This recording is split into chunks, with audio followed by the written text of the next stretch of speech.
ایک وقت کا ذکر ہے کہ ایک بہت خوبصورت اور نیک بادشاہ تھا۔ اس نے اپنے شہر میں ایک نہایت ہی خوبصورت مسجد تعمیر کروائی۔ مسجد کی تعمیر مکمل ہونے کے بعد بادشاہ کی بیٹی نے خواہش ظاہر کی کہ جب یہ خوبصورت مسجد بن جائے گی تو وہ وہاں جا کر 2 نفل ادا کرے گی۔ مسجد کی تعمیر مکمل ہونے پر شہزادی اپنی خواہش کی تکمیل کے لیے مسجد میں تشریف لائیں اور 2 نفل ادا کرنے لگیں۔ اس وقت تمام مزدور جا چکے تھے، بس ایک نوجوان مزدور وہاں اکیلا بچا تھا جو اپنا کام سمیٹ رہا تھا۔ اس نے شہزادی کو نماز پڑھتے ہوئے دیکھا۔ شہزادی کے سجدوں کا وہ منظر اسے بے حد خوبصورت لگا اور اس کے دل پر گہرا اثر چھوڑ گیا۔ کام ختم کرنے کے بعد وہ مزدور گھر لوٹا، لیکن شہزادی کے نماز پڑھنے کا منظر اس کی آنکھوں سے ہٹ ہی نہیں رہا تھا۔ اس نے اپنی ماں کو سارا حال سنایا اور کہا، میں شہزادی سے شادی کرنا چاہتا ہوں، آپ براہ کرم بادشاہ کے پاس میرا رشتہ لے کر جائیں۔ ماں نے بیٹے کو بہت سمجھایا کہ ہم ایک عام مزدور ہیں اور وہ بادشاہ کی بیٹی، ہمارا کوئی میل نہیں، لیکن اس نوجوان پر جیسے جنون سوار ہو گیا تھا۔ وہ دن رات اسی سوچ میں غرق رہتا،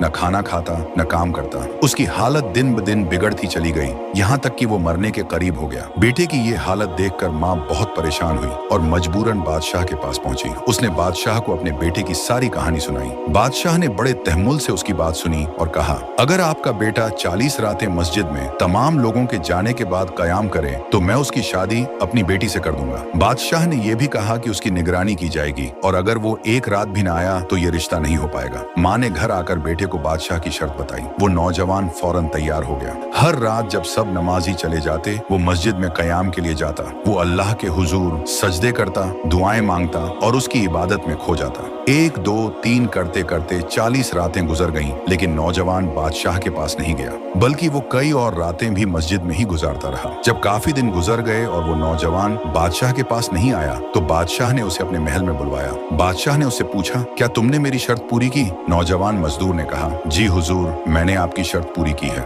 بادشاہ نے خوش ہو کر کہا، میں تم سے بہت خوش ہوں، میں تمہاری شادی اپنی بیٹی سے کرانے کے لیے تیار ہوں۔ لیکن یہ سن کر وہ مزدور مسکرایا اور بولا، بادشاہ سلامت، میں اب اس رشتے کے لیے تیار نہیں۔ بادشاہ حیران ہو کر بولا، کیا مطلب؟ تم تو اس کے بغیر زندہ نہیں رہ سکتے تھے؟ نوجوان نے بڑے سکون سے کہا، حضور، آپ نے مجھ پر بہت بڑا احسان کیا ہے۔ جب آپ نے مجھے 40 راتیں مسجد میں قیام کرنے کا حکم دیا تو میرا مقصد کچھ اور تھا، لیکن ان راتوں میں سجدوں کے دوران مجھے جو سکون ملا اس کا مقابلہ دنیا کی کسی بھی شے سے نہیں کیا جا سکتا۔ مجھے سمجھ آ گیا کہ میری محبت آپ کی بیٹی سے نہیں بلکہ اس منظر سے تھی جہاں وہ اپنے رب کے حضور سجدہ ریچ تھی، اور اب جو مجھے مل گیا ہے وہ سب سے بڑھ کر ہے۔ یہ کہہ کر وہ نوجوان سکون اور اطمینان کے ساتھ واپس چلا گیا۔